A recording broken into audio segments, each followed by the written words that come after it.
बहुत समय पहले की बात है। उज्जैन नगरी में विद्योत्मा नाम की एक राजकुमारी रहती थी। वह अत्यंत रूपवती होने के साथ साथ शास्त्रों की बहुत बड़ी विदुषी थी। अपने ज्ञान पर उसे बहुत गर्व था। उसने प्रण लिया था कि वो उसी पुरुष से विवाह करेगी जो उसे शास्त्रार्थ में पराजित कर सके।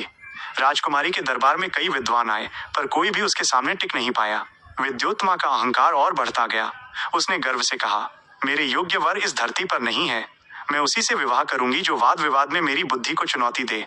राज दरबार के पंडित राजकुमारी के इस अहंकार से बहुत परेशान थे। एक दिन उन्होंने मिलकर राजकुमारी का घमंड चूर करने की योजना बनाई। उसी समय उनकी नजर जंगल में एक साधारण ग्वाले पर पड़ी। वो सुंदर तो था, पर बिल्कुल अनपढ़ और भोला था। उसका नाम था कालिदास। पंडितों ने सोचा कि यही उनका मोहरा है। वे उसे राजमहल ले गए और उसे विद्वानों जैसा वेश पहनाया। उन्होंने कालिदास से कहा कि वो शास्त्रार्थ के दौरान मौन रहे और केवल इशारों से जवाब दे। शास्त्रार्थ के लिए राजकुमारी दरबार में आई। उनके सामने पंडितों द्वारा सजाए गए कालिदास खड़े थे।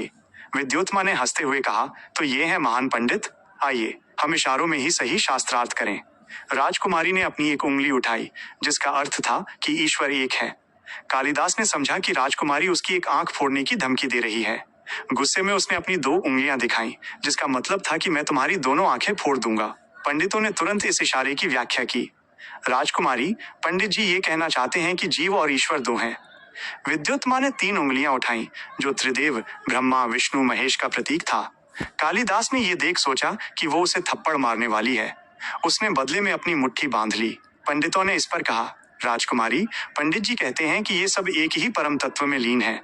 पंडितों की चतुराई ने राजकुमारी को हरा दिया। वो आश्चर्यचकित होकर बोली, मैं स्वीकार करती हूँ, यही मेरा पति होगा।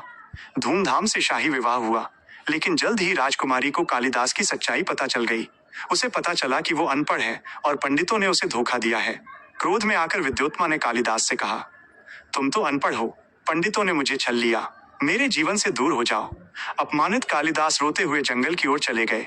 भटकते भटकते वो एक मंदिर पहुंचे और माता काली की मूर्ति के सामने गिर पड़े। उन्होंने रोते हुए माँ से ज्ञान की भीख मांगी। काली माता ने उनकी पुकार सुनी और उन्हें विद्या का वरदान दिया। उसी दिन से वही भोला ग्वाला संस्कृत का महान कवि महाकवि कालिदास बन गया। उन्होंने अभिज्ञान शाकुंतलम, रघुवंश, मेघदूत और कई अन्य महान रचनाएं लिखी जो आज भी अमर हैं। ये कहानी हमें सिखाती है कि सच्चा ज्ञान विनम्रता और साधना से ही प्राप्त होता है। आप इस कहानी में क्या जोड़ना चाहेंगे?